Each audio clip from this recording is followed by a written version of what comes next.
Sejam todos bem-vindos a mais uma leitura da IN 128 de 28 de março de 2022. Meu nome é Pedro Demarque Filho, sou advogado, especialista em direito previdenciário e estou com vocês aqui na leitura artigo por artigo da IN 128 e comentando ela sempre que for necessário. Conto com a sua inscrição no canal, seu joinha, seu comentário para a gente conseguir continuar esse serviço, saber se está dando algum retorno, se não, o áudio tá bom, a câmera tá boa, o que pode melhorar, vocês podem me ajudar com isso, deixando seu comentário aqui ou nas redes sociais vizinhas, como tem feito algumas pessoas. Sem mais demora, nós estamos falando aqui no sistema de complementação das guias. Vamos aqui com vocês na tela, nós paramos no artigo 124, foi o último que nós demos, agora é o 125. Vamos grifar ele aqui de amarelo para dar continuidade na cor amarela. E o artigo 125, sem mais demora, o que ele fala? A complementação de que trata o inciso 1 do caput do artigo 124 deverá ser feita por meio de DARF, a ser efetuada até o dia 15 do mês seguinte ao da competência de referência, prorrogando-se o vencimento para o dia útil subsequente, quando não houver expediente bancário naquele dia, e após essa data, com os acréscimos legais previstos no artigo 35 da Lei nº 8212 de 1991. Parágrafo 1º. O pagamento da complementação deverá ser antecipado para o dia útil imediatamente anterior, quando a data de validade da DARF recair em dia que não houver expediente bancário. O parágrafo 2º ele teve uma alteração. Vamos aqui no artigo... Deixa eu pegar aqui. Opa, me perdi aqui agora. 125, parágrafo 2º, né? 125... ele teve uma modificação no parágrafo 3º, na verdade, que ele teve a inclusão dele. Por isso que eu tomei aqui, mas é o seguinte, o parágrafo 2º dele continua igual. O DARF de que trata o caput deverá ser emitido com o Código da Receita estabelecido no Ato Declaratório Executivo, CODAC, número 5, de 6 de fevereiro de 2020, publicado no Diário Oficial de 7 de fevereiro de 2020. Teve uma inclusão aqui. Fiquem atentos, o artigo 125, então, ele passa a ter agora o seguinte, parágrafo 3º. O DARF de que trata o caput não se aplica às seguintes situações. Parágrafo 1º. Complementação da contribuição de plano simplificado da Previdência Social previsto no artigo 199-A do RPS. 2. Contribuição do segurado facultativo do segurado especial. E 3. Diferença de contribuição para valor superior ao salário mínimo do segurado que exercer exclusivamente a atividade de contribuinte individual, decorrente de remuneração comprovada superior ao valor anteriormente pago. Parágrafo 4º. Para os casos previstos no parágrafo 3º, deverá ser utilizado a guia própria da GPS ou documento de arrecadação de que venha substituí-la. Voltando aqui, artigo 126. A efetivação do agrupamento previsto no inciso 3 do caput do artigo 124 não impede o recolhimento da complementação referente à competência que teve o salário de contribuição transferido, em todo ou em parte, para agrupamento com outra competência a fim de alcançar o limite mínimo do salário de contribuição, observado o disposto no artigo 125. Parágrafo único. Não será permitido novo agrupamento em competências já agrupadas. Artigo 127 fala que, na hipótese de falecimento do segurado, os ajustes previstos no inciso 1, 2 e 3 do caput do artigo 124 poderão ser solicitados por seus dependentes para fins de reconhecimento do direito a benefício a eles devidos até 15 dias do mês de janeiro subsequente ao do ano civil correspondente, observado o disposto no inciso 1 do parágrafo 2º do artigo 106, nos parágrafos 1º e 14º do artigo 124. Aqui o artigo 127 é importante se você for pedir pensão por morte. Fique atento que muitas vezes vai precisar usar ele, você vai ter até o dia 15 do mês de janeiro subsequente ao do ano civil correspondente para poder fazer esses pedidos.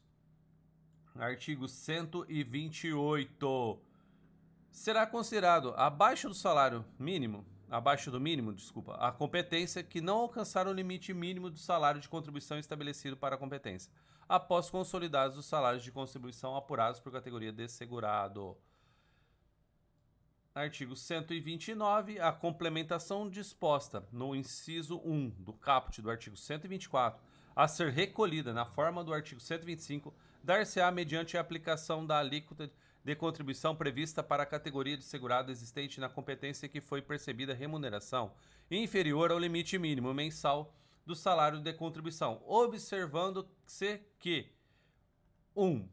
Para o empregado doméstico, trabalhador avulso, devem ser aplicadas alíquotas de 8% para competências de novembro de 2019 a fevereiro de 2020 e 7,5% para as competências a partir de março de 2020. E 2. Teve uma alteração aqui no 129, 2, que passa a falar: para o contribuinte individual de que trata os artigos 199 e parágrafos 20, 21 e 26 do artigo 216, todos do RPS, que contribui exclusivamente nessa condição, a complementação será efetuada por meio de aplicação da alíquota de 20%, observado dispostos no parágrafo 4º do artigo 124.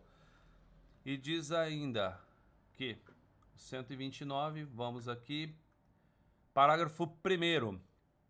A complementação corresponderá ao valor resultante da diferença entre o salário mínimo nacional vigente no mês e a remuneração consolidada inferior ao limite mínimo do salário de contribuição da competência, multiplicado pela alíquota correspondente à categoria de segurado conforme percentuais previstos no inciso 1 e 2 do caput.